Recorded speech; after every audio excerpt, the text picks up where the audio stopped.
Imagine कीजिए कि एक इंसान एक बहुत ही हाई इंटरेस्ट वाला पर्सनल लोन लेता है। हाँ। और ये लोन वो किसी नए घर को खरीदने या कोई नया बिजनेस शुरू करने या किसी भी तरह के निवेश के लिए नहीं ले रहा है। सही बात है। बल्कि वो ये नया लोन सिर्फ इसलिए ले रहा है ताकि वो अपने पुराने क्रेडिट कार्ड का मिनिमम बैलेंस चुका सके। यानी बस इंटरेस्ट भरने के लिए। एग्जैक्टली ताकि बैंक वाले उसे फोन करके परेशान ना करें। अब जरा सोचिए कि 3 करोड़ लोगों की आबादी वाला एक पूरा का पूरा राज्य बिल्कुल यही कर रहा हो। ओह वाह, ये तो बहुत ही गंभीर स्थिति है। बिल्कुल। आज के हमारे इस डीप डाइव में हम पंजाब के वित्तीय बैलेंस शीट का विश्लेषण कर रहे हैं और जो डेटा हमारे सामने है ना, वो किसी भी अर्थव्यवस्था को डराने के लिए काफी है। मुझे लगता है आप उस डेट टू जीएसडीपी रेशियो की बात कर रही हैं। हाँ, वही। राज्य का जो डेट टू जीडीपी अनुपात है, यानी पूरी अर्थव्यवस्था के आकार के मुकाबले उस पर चढ़ा कर्ज, वो 45% के खतरनाक स्तर को पार कर चुका है। और देखिए, इकोनॉमिक्स में है ना, 45% कोई मामूली आंकड़ा नहीं होता। अगर इसको सिंपल भाषा में समझें तो इसका मतलब है कि राज्य की अर्थव्यवस्था अपने ही वजन के नीचे चरमरा रही है। सही। ये एक ऐसा पॉइंट है जहां से वापसी करना सच में बहुत मुश्किल हो जाता है। बिल्कुल सही कहा आपने। और शायद किसी को लगे कि ठीक है, ये तो किसी एक राज्य की क्षेत्रीय समस्या है, इससे क्या फर्क पड़ता है। हाँ, लोग अक्सर ऐसा सोचते हैं। लेकिन जब देश के सबसे प्रमुख कृषि राज्यों में से एक, जिसने देश की खाद्य सुरक्षा का ढांचा खड़ा किया हो, उसकी अर्थव्यवस्था इस तरह से जैम होने लगे, तो इसका असर national food security, banking system और भविष्य में टैक्स पेयर्स के पैसों से होने वाले बेलआउट्स पर पड़ता है। बिल्कुल असर पड़ता है। ये एक चेन रिएक्शन की तरह है। सही बात है। तो आज हम इस संकट के पीछे का पूरा गणित समझने वाले हैं। और एक बात मैं शुरुआत में ही पूरी तरह स्पष्ट कर दूं, इन रिपोर्ट्स में मुफ्त बिजली, डायरेक्ट कैश ट्रांसफर और केंद्र राज्य के विवाद जैसे विषय शामिल हैं। हाँ, ये काफी सेंसिटिव टॉपिक्स होते हैं। पर हमारा मकसद यहाँ किसी नीति के सही या गलत होने पर कोई नैतिक या राजनीतिक फैसला सुनाना नहीं है। सही। हम सिर्फ और सिर्फ बैलेंस शीट के गणित को देखेंगे कि अगर राज्य की कमाई X है और खर्चे Y हैं, तो बीच की खाई आखिर कैसे भर रही है। ये अप्रोच सच में बहुत जरूरी है, क्योंकि जब आप राजनीति और भावनाओं को हटाकर सिर्फ नंबर्स को देखते हैं ना, तभी असली मैकेनिज्म समझ में आता है कि कोई अर्थव्यवस्था असल में काम कैसे कर रही है। बिल्कुल। और सच कहूं तो पंजाब की मौजूदा बैलेंस शीट एक बहुत ही क्लासिक केस स्टडी है। चलिए इसको थोड़ा विस्तार से समझते हैं। इतिहास में जाने से पहले हमें ये देखना होगा कि आज इसी वक्त खजाना कैसे काम कर रहा है। हाँ, करंट सिचुएशन देखना सबसे पहला कदम है। तो जो डेटा हम देख रहे हैं वो बताता है कि पंजाब आज जो भी नया कर्ज उठा रहा है, उसका इस्तेमाल कोई पुल बनाने, नई सड़क बिछाने या अस्पताल बनाने में नहीं हो रहा है। सही। वो सिर्फ जिंदा रहने के लिए लिया जा रहा है। इसे ही अर्थशास्त्र की भाषा में बोरोइंग फॉर कंजम्पशन कहते हैं। मतलब आप विकास के लिए नहीं, बल्कि अपने रोजमर्रा के खर्चों के लिए उधारी ले रहे हैं। यानी ओपेक्स के लिए, कैपेक्स के लिए नहीं। एकदम सही।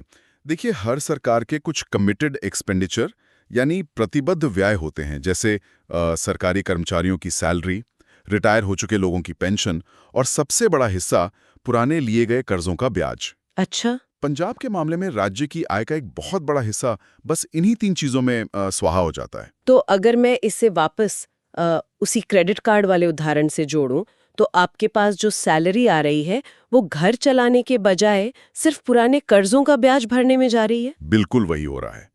और ये जो दुष्चक्र है, ये राज्य की फिस्कल फ्लेक्सिबिलिटी यानी राजकोषीय लचीलेपन को पूरी तरह से खत्म कर देता है। वो कैसे? मान लीजिए आपके खजाने में 100 रुपए आते हैं और उसमें से 80 या 90 रुपए पहले से ही तय खर्चों में चले जाते हैं। हाँ। अब आपके पास राज्य में नया इंफ्रास्ट्रक्चर बनाने या कोई नई इंडस्ट्री लाने के लिए पैसा ही नहीं बचा। ओह अच्छा। जब आप इंफ्रास्ट्रक्चर में कैपिटल एक्सपेंडिचर यानी कैपेक्स नहीं करेंगे, तो प्राइवेट इन्वेस्टमेंट नहीं आएगा। सही बात है। लोग वहीं आते हैं जहां सड़कें और बिजली हो। बिल्कुल। इन्वेस्टमेंट नहीं आएगा तो नई नौकरियां नहीं बनेंगी, नौकरियां नहीं होंगी तो लोग टैक्स क्या भरेंगे। बाप रे। और जब टैक्स से कमाई नहीं बढ़ेगी तो अगले साल के खर्चे पूरे करने के लिए आपको फिर से नया कर्ज लेना पड़ेगा। ये तो एक ऐसा भंवर है जो अपने आप को ही और गहरा करता जा रहा है।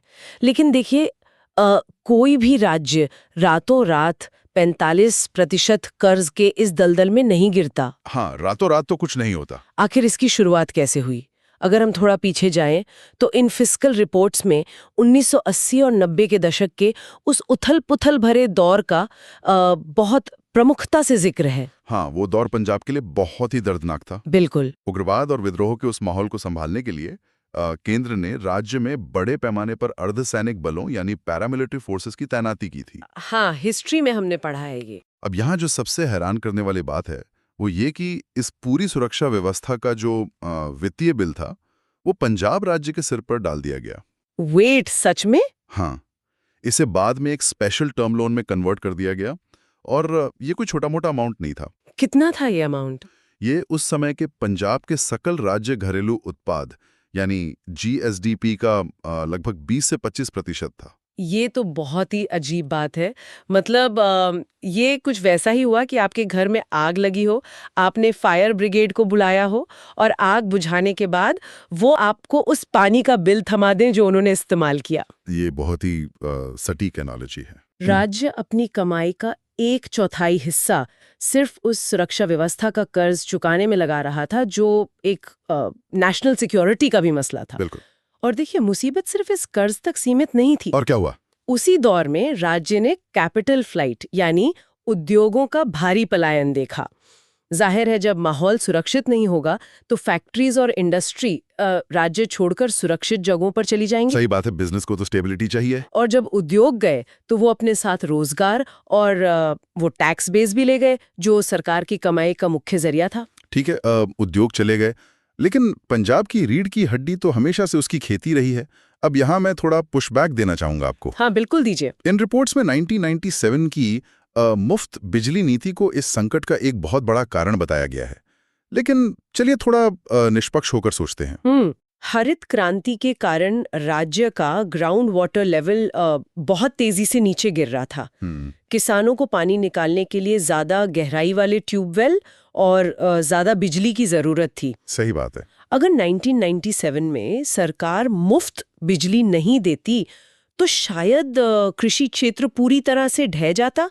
क्या पॉलिसी मेकर्स के हाथ बंधे हुए नहीं थे उस वक्त? देखिए, इससे एक बहुत जरूरी सवाल उठता है। आप बिल्कुल सही कह रही हैं कि 1997 में जो स्थिति थी उसमें किसानों को एक तत्कालिक राहत की सख्त जरूरत थी। हाँ, वही मैं कह रही थी। लेकिन जब हम लॉन्ग टर्म इकोनॉमिक्स की बात करते हैं ना, तो एक कॉन्सेप्ट आता है जिसे पाथ डिपेंडेंसी कहते हैं। पाथ डिपेंडेंसी, इसे थोड़ा आसान भाषा में समझाइए। जरूर। इसे आप ऐसे समझिए जैसे किसी टूटे हुए पैर पर प्लास्टर बांधना। जब हड्डी टूटती है तो प्लास्टर बांधना बहुत जरूरी है। हाँ। वरना पैर ठीक नहीं होगा। बिल्कुल। लेकिन अगर आप उस प्लास्टर को 20 साल तक नहीं हटाएंगे तो पैर की मांसपेशियां काम करना बंद कर देंगी और आप बिना बैसाखी के कभी चल ही नहीं पाएंगे। ओ, समझ गई। 1997 में मुफ्त बिजली एक प्लास्टर की तरह थी, लेकिन धीरे धीरे पूरी कृषि अर्थव्यवस्था, फसल के पैटर्न और खेती का ढांचा इसी मुफ्त बिजली पर निर्भर हो गया। यानी आदत बन गई। हाँ, और आज ये एक ऐसा स्थायी सब्सिडी का बोझ बन गया है जिसे वापस लेने का राजनीतिक जोखिम कोई भी नहीं उठा सकता। जो चीज एक इमरजेंसी टूल के तौर पर शुरू हुई थी वो आज हर साल के बजट का एक बहुत बड़ा हिस्सा खा जाती है। यहाँ बात सच में बहुत दिलचस्प हो जाती है। मतलब इतिहास ने तो अपना काम किया ही, लेकिन ये संकट सिर्फ पुरानी नीतियों या दुर्भाग्य का नतीजा नहीं है। नहीं, सिर्फ इतिहास को दोष देना ठीक नहीं है। इन दस्तावेजों में छिपे हुए कर्ज यानी हिडन डेट का जो पर्दाफाश किया गया है वो सच में दिमाग घुमा देने वाला है। आप सीसीएल गैप की तरफ इशारा कर रही है ना? हाँ, चलिए 2016 के उस सीसीएल गैप की बात करते हैं। सीसीएल यानी कैश क्रेडिट लिमिट। देखिए, इसे समझना बहुत जरूरी है। हाँ, बताइए। होता यह है कि बैंक राज्य सरकार को एक लिमिट देते हैं जिसके तहत सरकार पैसा उठाकर किसानों से अनाज खरीदती है। फिर वो अनाज एफसीआई यानी फूड कॉर्पोरेशन ऑफ इंडिया को बेचा जाता है। ठीक है। वहां से पैसा आता है और बैंक का कर्ज चुका दिया जाता है। ये एक बिल्कुल रूटीन साइकिल है। हाँ, ये तो एक स्टैंडर्ड सप्लाई चेन फाइनेंसिंग लग रही है मुझे। बिल्कुल नॉर्मल चलता है ये। लेकिन 2016 में अकाउंट चेक करते वक्त अचानक ये पता चला कि बैंकों से जितना फंड लिया गया था और असल में गोडाउन में जो अनाज का स्टॉक मौजूद था, उन दोनों के बीच 31,000 करोड़ का अंतर है। 31,000 करोड़ का गैप। हाँ, 31,000 करोड़ रुपए। ये कोई 100-200 रुपए की बात नहीं है। इतना बड़ा अमाउंट हवा में कैसे गायब हो सकता है? वही तो सवाल है। क्या वो अनाज सड़ गया था या कागजों पर फर्जी खरीदारी हुई थी या पैसा कहीं और डाइवर्ट कर दिया गया था? यही तो सबसे बड़ी समस्या है। आज तक इसका कोई स्पष्ट और पारदर्शी जवाब नहीं मिला है कि वो पैसा या वो अनाज असल में गया कहाँ। ये तो सच में बहुत अजीब है। ये ऑडिटिंग और फाइनेंशियल गवर्नेंस का एक बहुत बड़ा फेलियर था, लेकिन उससे भी ज्यादा खतरनाक वो तरीका था जो इस समस्या को सुलझाने के लिए अपनाया गया। उन्होंने क्या किया इस गैप के साथ? इस 31,000 करोड़ के गैप को रातों रात एक लॉन्ग टर्म लोन यानी दीर्घकालिक ऋण में बदल दिया गया, और वो भी बहुत ऊंचे ब्याज दर पर। ओ नहीं। जो डेटा हमारे सामने है उसके मुताबिक जब तक 2030 के दशक के मध्य तक इस लोन की ईएमआई पूरी होगी, तब तक राज्य के खजाने से इसके लिए 64,000 करोड़ चुकाए जा चुके होंगे। ये तो हद है। मतलब किसी अकाउंटिंग ब्लैक होल को भरने के लिए आने वाली पीढ़ियों को गिरवी रख दिया गया। सही कहा आपने। और रिपोर्ट्स बताती हैं कि ये सिर्फ एक बार की गलती नहीं थी। राज्य वेज एंड मीन्स एडवांसेस और ओवरड्राफ्ट जैसी चीजों का भी लगातार इस्तेमाल कर रहा है। हाँ बिल्कुल। मेरी समझ से तो ओवरड्राफ्ट सिर्फ उन कुछ दिनों के लिए होता है जब सरकार के पास अचानक कैश खत्म हो जाए। सही कहा। एकदम सही। ये एकदम इमरजेंसी लिक्विडिटी के लिए होता है। लेकिन पंजाब के मामले में क्या हुआ कि इन इमरजेंसी सुविधाओं को नियमित फंडिंग की तरह इस्तेमाल किया जाने लगा। मतलब रोजमर्रा के खर्चों के लिए। हाँ, जब आप अपने घर का रोज का राशन क्रेडिट कार्ड के इमरजेंसी कैश विड्रॉल से खरीदने लगे तो समझ लीजिए कि सिस्टम पूरी तरह से टूट चुका है। और इसके ऊपर से ये कंटिंजेंट लायबिलिटीज, ये भी तो एक तरह का अदृश्य कर्ज ही है ना। यहाँ जो बात सबसे ज्यादा ध्यान खींचती है वो ये है कि आधिकारिक बैलेंस शीट हमेशा पूरी सच्चाई नहीं बताती। वो कैसे? राज्य के जो पीएसयू हैं यानी पब्लिक सेक्टर अंडरटेकिंग्स, वो सरकार की गारंटी पर बाजार से भारी कर्ज उठा लेते हैं। ये कर्ज राज्य सरकार के उस 45% वाले आंकड़े में सीधे तौर पर नहीं दिखता। अच्छा, वो अलग रहता है। हाँ, लेकिन अगर कल को वो पीएसयू घाटे में चला गया और अपना कर्ज नहीं चुका पाया तो वो पूरा का पूरा बोझ अचानक से राज्य सरकार के सर पर आ गिरेगा। मतलब जो 45% का आंकड़ा हमें डरा रहा है, उस असली स्थिति उससे भी ज्यादा खराब हो सकती है। बिल्कुल हो सकती है। अब अगर मैं एक आम इंसान की तरह सोचूं तो अगर मेरे ऊपर इतना पुराना कर्ज है, मेरी अकाउंटिंग में इतने बड़े गड्ढे हैं, तो मैं क्या करूंगी? आप अपने खर्चे कम करेंगे। एग्जैक्टली, मैं तुरंत अपने खर्चे कम करूंगी, इमरजेंसी ब्रेक लगाऊंगी। लेकिन यहाँ तो गाड़ी की स्पीड और बढ़ा दी गई है। सही कहा। ये हमें अगले बिंदु पर लाता है, पॉपुलिज्म यानी लोक लुभावन नीतियां और संघीय ढांचे का तनाव। बिल्कुल, जैसे हमने पहले बात की थी कि 1997 में मुफ्त बिजली सिर्फ किसानों के लिए शुरू हुई थी, लेकिन आज हम जो देख रहे हैं वो उस नीति का एक बहुत बड़ा विस्तार है। हाँ, इन रिपोर्ट्स के मुताबिक अब सब्सिडी सिर्फ खेतों तक सीमित नहीं है। अब इसमें घरों के लिए 300 यूनिट मुफ्त बिजली, महिलाओं के लिए मुफ्त बस यात्रा और वयस्क महिलाओं के लिए हर महीने डायरेक्ट कैश ट्रांसफर जैसी योजनाएं शामिल हो गई हैं। हाँ, स्कीम्स बहुत बढ़ गई हैं। अब जैसा कि हमने शुरू में तय किया था, हम इन योजनाओं के सामाजिक प्रभाव पर बहस नहीं कर रहे हैं। हो सकता है इनसे कई परिवारों को बहुत मदद मिल रही हो। बिल्कुल, उनका अपना एक सामाजिक महत्व हो सकता है। लेकिन जब हम सिर्फ बैलेंस शीट के नजरिए से देखें तो सवाल ये उठता है कि इसका पैसा कहाँ से आ रहा है, खासकर तब जब टैक्स कलेक्शन का प्रशासन इतना कमजोर है कि बहुत ज्यादा रेवेन्यू लीकेज हो रहा है। गणित तो देखिए बहुत सीधा है। अगर आप ई अमाउंट की सब्सिडी दे रहे हैं तो आपके पास एक्स अमाउंट का टैक्स रेवेन्यू होना चाहिए, जो कि नहीं है। हाँ, वो नहीं है। और स्थिति को जो चीज और बदतर बना रही है वो है वर्तमान टैक्स ढांचा। आप जीएसटी की बात कर रहे हैं। इसको मैं एक डबल वैमी यानी दोहरी मार की तरह देखती हूँ। कैसे? एक तरफ आपके राजनीतिक वादों की वजह से खर्चे फिक्स हैं और लगातार बढ़ रहे हैं, और दूसरी तरफ कमाई का नल किसी और के हाथ में चला गया है। एकदम सही एनालॉजी दी आपने। जीएसटी लागू होने से पहले राज्यों के पास एक बहुत बड़ी ताकत होती थी। किस तरह की ताकत? अगर उन्हें अचानक रेवेन्यू बढ़ाना होता था तो वो अपने स्तर पर किसी खास वस्तु पर वैट या लोकल टैक्स बढ़ा सकते थे। ये उनकी फाइनेंशियल इकोनॉमी थी। लेकिन जीएसटी ने तो पूरे देश को एक टैक्स सिस्टम में बांध दिया है ना। हाँ, जीएसटी एक अच्छी संरचनात्मक नीति हो सकती है, लेकिन इसने राज्यों से रातों रात टैक्स दरें बदलने की वो ताकत छीन ली। अब राज्य अपनी मर्जी से टैक्स बढ़ाकर रेवेन्यू नहीं जुटा सकते। ये तो एक बड़ा रोड ब्लॉक है। और इसके अलावा पंजाब का दावा है कि केंद्र सरकार ने रूरल डेवलपमेंट फंड्स और कुछ अन्य अनुदानों के लगभग 8,000 करोड़ रुपए रोक रखे हैं। वेट, 8,000 करोड़? हाँ, 8,000 करोड़। एक ऐसा राज्य जो अपने कर्मचारियों को सैलरी देने के लिए कर्ज ले रहा हो, उसके लिए इतना बड़ा फंड रुक जाना तो सच में ऑक्सीजन सप्लाई बंद होने जैसा है। बिल्कुल। और सिर्फ फंड्स रुकना ही नहीं, इन दस्तावेजों में एक बहुत ही चालाकी भरे मैकेनिज्म का जिक्र है, सेस और सरचार्ज। ये असल में कैसे काम करता है? ये संघीय ढांचे का एक बहुत ही दिलचस्प और पेचीदा पहलू है। नियम के मुताबिक केंद्र सरकार जो भी नॉर्मल टैक्स इकट्ठा करती है, उसका लगभग 41% हिस्सा उसे राज्यों के साथ बांटना पड़ता है। ठीक है, ये तो नॉर्मल डिवोल्यूशन हुआ। हाँ, लेकिन कॉन्स्टिट्यूशन में एक प्रावधान है कि अगर केंद्र सरकार उसी पैसे को किसी खास मकसद के लिए सेस, जैसे कि एग्रीकल्चर सेस या एजुकेशन सेस या सरचार्ज के नाम पर वसूलती है, तो उसे राज्यों के साथ एक भी रुपए शेयर करने की जरूरत नहीं होती। वेट, क्या? हाँ, वो पूरा का पूरा 100% पैसा केंद्र के पास रहता है। ओहो, मतलब अगर केंद्र सरकार नॉर्मल टैक्स बढ़ाने के बजाय सिर्फ सेस लगाती रहे तो आम जनता की जेब से पैसा तो उतना ही जा रहा है, लेकिन राज्यों के हिस्से में आने वाला जो पाई का साइज है वो लगातार सिकुड़ता जा रहा है। एकदम पॉइंट पर हैं आप। और हाल के वर्षों में केंद्र सरकार ने सेस और सरचार्ज के जरिए पैसा जुटाना काफी बढ़ा दिया है।